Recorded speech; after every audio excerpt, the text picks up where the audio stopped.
Higgs boson, Peter Higgs ও সত্যেন্দ্রনাথ বসু নামাঙ্কিত কণা। মঙ্গলবার সেই কণার এই অস্তিত্ব সন্ধানের জন্য নোবেল পুরস্কার পেলেন হিগস।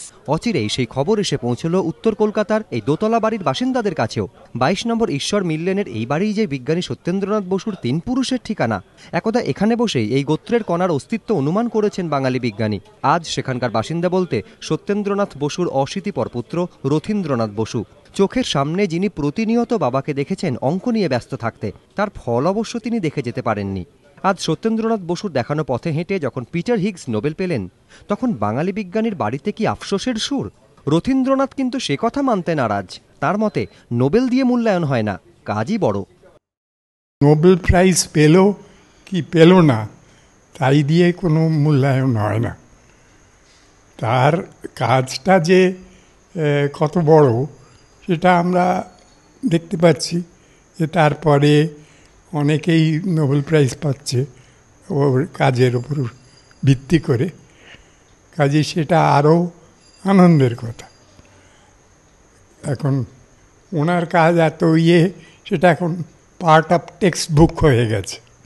ছেলেরা বিজ্ঞান শিখছে, ওনার থিওরির আর একটা অংশ। শুধু পরিবার নয়, বাঙালি বিজ্ঞানীরাও কিন্তু সত্যেন্দ্রনাথ বসুর নোবেল না পাওয়াটাকে গুরুত্ব দিতে নারাজ। তাদের মতে সত্যেন্দ্রনাথ বসুর গবেষণায় ঈশ্বর কণার পথ দেখিয়েছে। বোসনের মতো গুরুত্বপূর্ণ আবিষ্কারের সঙ্গে এক বাঙালি বিজ্ঞানীর এই যোগ অনেক বড় কৃতিত্ব। বোসন কথাটা জাস্পিন 0 কিংবা 1, যতদিন মানব সভ্যতা আছে ততদিন থাকবে। এর থেকে বড় স্বীকৃতি আর কি চাই বলুন? নোবেল প্রাইজ সবাই পাচ্ছে, এই স্বীকৃতি সব নোবেল প্রাইজ উইনাররা পান না। পৃথিবীর অর্ধেক কণাই সত্যেন্দ্রনাথ বসুর নামে। ফলে সত্যেন্দ্রনাথ বসুর কাজ অনেক বেশি জেনারেল, অনেক বেশি গুরুত্বপূর্ণ। পিটার হিগসের কৃতিত্ব দিয়ে আমাদের সত্যেন্দ্রনাথ বসুকে গ্লোরিফাই করার কোনো প্রয়োজন আছে বলে আমি অন্তত মনে করি না।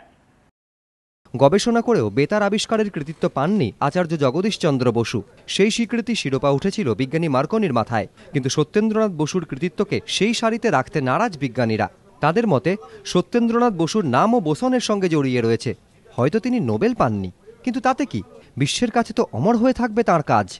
কৃষ্ণেন্দু অধিকারী ও হিন্দোল দে, এবিপি আনন্দ, কলকাতা।